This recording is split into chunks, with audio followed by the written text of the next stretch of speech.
Welcome to World in 2 Minutes, keeping you up to date with the latest developments around the world. Let's take a look at this hour's top stories.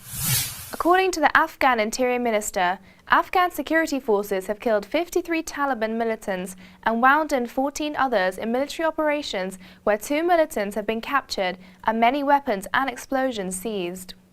The operations were carried out jointly by Afghan security forces and international agency National Directorate of Security in Kunduz, Kandahar, Logar, Paktia and Helmand provinces. Violence has spiked in the country in recent months as most foreign troops prefer to leave by the end of 2014.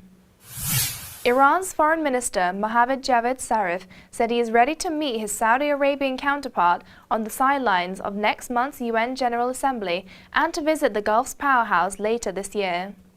Zarif's deputy Hossein Amir Abdollahian visited Saudi Arabia last week and met its foreign minister, in the highest-level bilateral talks between the two Middle East powers since Iranian President Hassan Rouhani was elected last year. Although Tehran and Riyadh have long viewed each other with suspicion and relations have been further strained by the civil war in Syria, both concerned about the threat posed by the rise of the ISIS in Iraq, a country they both border. Pro-Russian separatists were preparing a fresh offensive on a key coastal location in eastern Ukraine, as EU leaders gave Moscow 1 week to curb its support for the rebels or face new sanctions.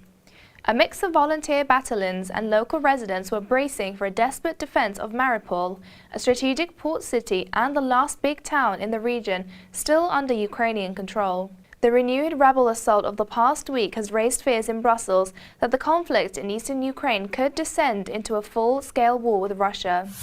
Iran's foreign minister said possible response to new US sanctions could not be pleasant, raising the prospect of tit-for-tat retribution against the Islamic Republic's old adversary weeks ahead of fresh nuclear talks.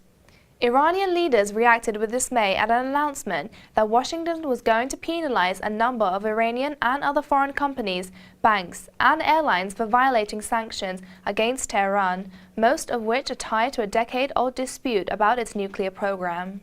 Washington said the moves were a signal that there would be no let-up of sanctions while international talks were underway to ease the economic measures in exchange for Iran's agreement to curb its nuclear activities.